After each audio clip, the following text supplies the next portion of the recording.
নমস্কার বন্ধুরা, সুভদ্রা গোট ফার্মের পক্ষ থেকে সকলকে জানাই আন্তরিক প্রীতি শুভেচ্ছা অভিনন্দন। তো আমি আজকে চলে এসেছি একটা নতুন বিষয় নিয়ে আপনাদের সামনে। তো আগে একবার দুবার বলেছি হয়তো ব্যাপারটা, আজকেও সেই বিষয়ের উপরে আমি কথা বলতে চাই। তো বন্ধুরা দেখুন, ছাগল পালন করতে গেলে সবুজ ঘাসের গুরুত্ব অপরিসীম। কারণ হচ্ছে, ছাগল পালন করতে গেলে আপনি যে সবুজ ঘাস চাষ করবেন, কি কারণ? ছাগল তৃণভোজী প্রাণী।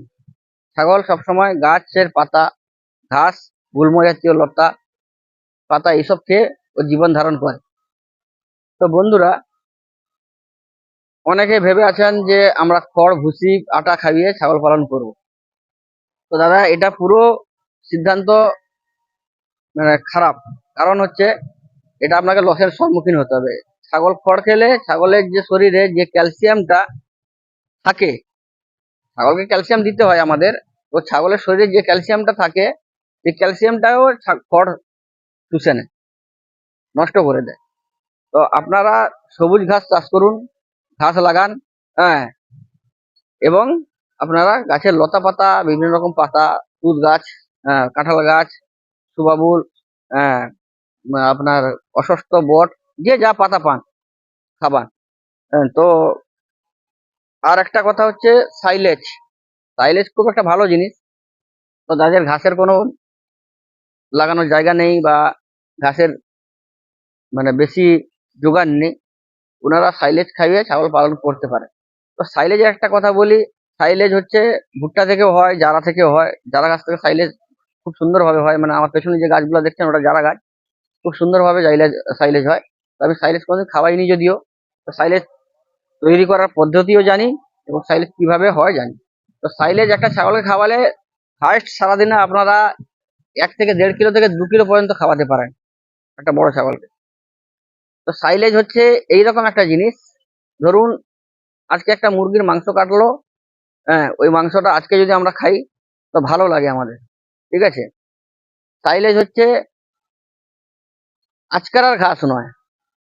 ঠিক মাংসকে যেরকম ফ্রিজে রাখার পর 2 দিন 3 দিন পর খেলে যেরকম জিনিস একটা, সাইলেজও সেই রকম।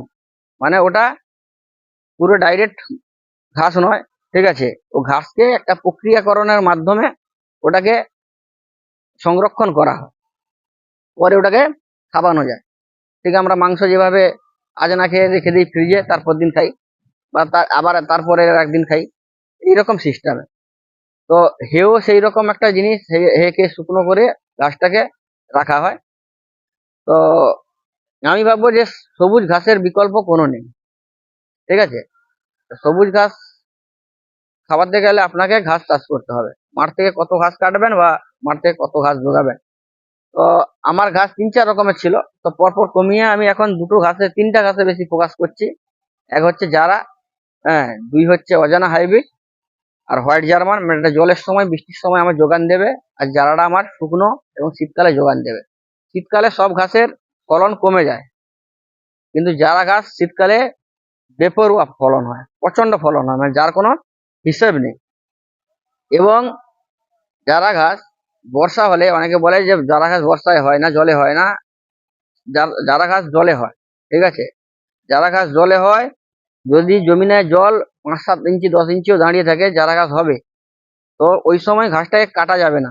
যে সময় জল দাঁড়িয়ে থাকবে, ওই সময় ঘাসটাকে কাটা যাবে না। কারণ ঘাসটা যদি কাটেন, জলটা যদি ওই কাটিং এর ওপরে, মানে যেখান থেকে কাটবেন, ওই যে কুশিগুলা বেরোবে, যদি ওর উপরে জলটা থেকে যায়, তাহলে ঘাসগুলা পচে যাবে।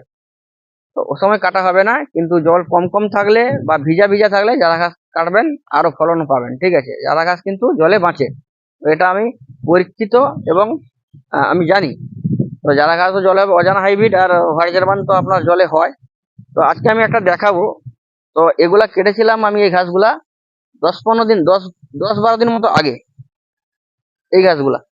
তো এটা কেটেছিলাম আমি 8 থেকে 10 দিন আগে। আমি জাস্ট দেখাবো একবার কাটিং করার পর একটা জারা ঘাসের থেকে কতগুলা কাটিং বেরোতে পারে। তো আমি জাস্ট গুনে দেখাবো দাদারা।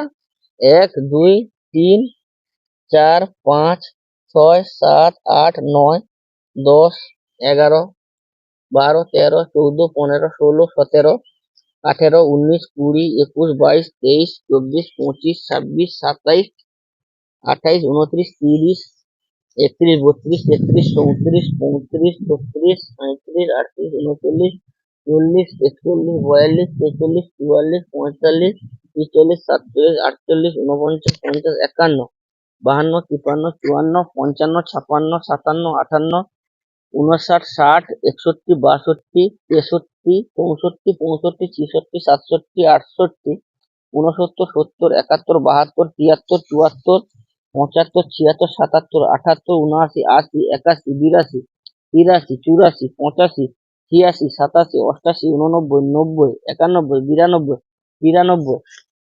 94, 95টা আমি গুনতে পেরেছি, ঠিক আছে দাদারা।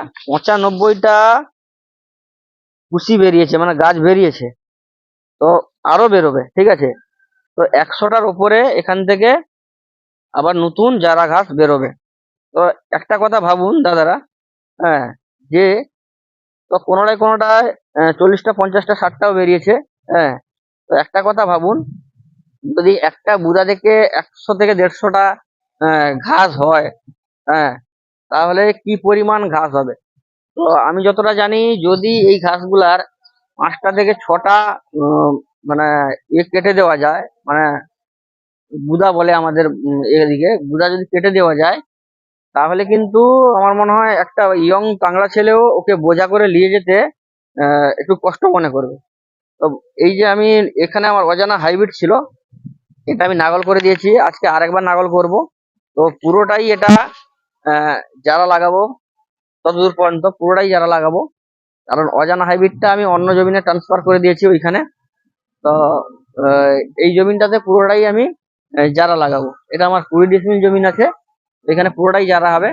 আর জারার ফলন মানে আপনারা ভাবতে পারবেন না কি হাইটে জারার ফলন হয়। দেখলে বুঝতে পারবেন, আমি 5.5 ফুট হাইট আছি, তবু জারার ফলনটা দেখুন, আর মোটা দেখুন। পুরো আখের মতো মোটা। হ্যাঁ, পুরো আখের মতো মোটা, কিন্তু যে মোটা হয়ে গেছে বলে এটা শক্ত তা না, নরম আছে, ভালো নরম আছে। হ্যাঁ, মোটামুটি এই ঘাসটা মানে খুব উড়াই বেশি, মানে আহ, অনেকটা এর ঘাসের খাবানোর অংশটা পাওয়া যায়, ঠিক আছে। তো বন্ধুরা, আর জাস্ট দেখাবো, আমি অজানা হাইব্রিড আমি কাটিং করেছিলাম কিছুদিন আগে। তো অজানা হাইব্রিড আমি কিছুদিন আগে কাটিং করেছিলাম। তো ওইটা দেখাচ্ছি আমি জাস্ট কিরকম আবার বেরোচ্ছে, কদিনে কতটা বড় হয়ে গেল আবার। তো এখানে মোটামুটি জলের একটু ব্যবস্থা আছে, মানে ভিজা ভিজা থাকে মাটিটা। তো তার জন্য আহ দেখুন, এই বেরিয়ে গেছে আমার অজানা হাইব্রিড আবার নতুন। এই জমিনটাতে আমি ট্রান্সফার করে দিয়েছি, ওটা আবার ওই দিকটা লাগাবো। দেখুন, আবার ভালো ফলন হয়ে গেছে, মানে আবার কাটিং এর মতো উপযুক্ত হয়ে গেছে। তো এদিকটাও আবার বেরিয়ে গেছে, এগুলা আর 10-12 দিন পর মোটামুটি কাটিং এর উপযুক্ত হয়ে যাবে এদিকটা। সেদিকে হোয়াইট জার্মান আছে। তো ঘাস লাগালে আপনার ছাগল পালন করতে সুবিধা হবে। তো বন্ধুরা, দেখলেন, এই হচ্ছে আমার অজানা হাইব্রিডের ক্ষেত। ওই দিকটা আরো লাগাবো। আহ, ওই জমিন থেকে এখানে ট্রান্সফার করে দিয়েছি, কারণ ওখানে আমি চারাটাই লাগাবো। তো বন্ধুরা, আহ অজানা হাইব্রিডে দেখেছেন ফলনটা, এই সময়ও পুরো সবুজ টকটক করছে। ছাগলও খায় ভালো। তো সামনের বর্ষাতে সে হাইটে ফলন পাওয়া যাবে, কারণ বর্ষার সময় জলের কোনো অভাব হয় না। তো সে হাইটে ফলন পাওয়া যাবে। তো ছাগল পালন করতে গেলে ঘাস লাগাতে হবে, আর ঘাস না লাগালে কিন্তু আপনারা ছাগল পালন করতে পারবেন না। তো এই জমিনটাতে আমি পুরো চারা বসাবো। এই জমিনটায় আমার 2 থেকে 3 মাস জল জমে থাকে। তো 2-3 মাস জল জমে থাকে, ওই সময় আমি চারাটা কাটিং করব কম। অজানা হাইব্রিডটা আর হোয়াইট জার্মানটা আমি ছাগলগুলাকে খাওয়াবো বেশি। তারপরে জলটা একটু নেমে গেলে বা কমে গেলে, তো এইখানে আমি ওই চারা ঘাস কেটে খাওয়াবো বাকি 9 মাস। হ্যাঁ, খুব তৃপ্তির সহিত, খুব আনন্দের সহিত যারা ঘাস খায়। আপনারা যারা ঘাস ছাগলকে খাওয়ালে দেখতে পাবে। আমি এরপরে এগুলা যখন কাটিং করে খাওয়াবো ছাগলগুলাকে, তখন খাওয়ানোর ভিডিওটা দেখবো যে একটা ছাগল যারা ঘাসটা কতটা আনন্দের সহিত বা কতটা আগ্রহের সহিত ঘাসটা খায়। তো দেখেছেন যারা যারা ঘাসের ফলন, ঘাসগুলা কিন্তু মোটা মোটা এবং খুব লম্বা লম্বা, বিষাক্ত হাইট। হ্যাঁ, এবং ভালোই ফলন হয় মোটামুটি। এইগুলাতে যদি আরেকটু আমি টাইমের অভাবে আমি এদের ঠিক যত্ন করে উঠতে পারি না, যদি ভালোভাবে যত্ন করা হয় আরো খুব ভালো ফলন হবে। যদি অনেক ভাই খামারে সবসময় পড়ে থাকেন বিভিন্ন আহ পেশা না কাজ করে, ওনারা যদি ভালোভাবে আরো যত্ন করতে পারেন এই জারা ঘাসের, তো আমার মনে হয় ঘাসের কোনো অভাব বা যোগানের অভাব হবে না। সবসময় ঘাস উনি ছাগলকে খাওয়াতে পারবেন। তো সবাইকে বলবো, দেখুন ছাগল পালন করতে এসছেন, হ্যাঁ ছাগল পালন করুন এবং ধৈর্যের সহিত করুন। হ্যাঁ, ধীরে ধীরে এগিয়ে যান আপনারা। সবার প্রতি আমার শুভকামনা রইল। তো সুভদ্রা গোট ফার্মের পক্ষ থেকে সকলকে আন্তরিক প্রীতি শুভেচ্ছা অভিনন্দন। যদি আমার চ্যানেলের ভিডিওগুলো ভালো লাগে, আপনাদের কোনো দরকারে বা কাজে লাগে, তো চ্যানেলটা লাইক করবেন, সাবস্ক্রাইব করবেন এবং কমেন্ট করবেন। ধন্যবাদ, নমস্কার।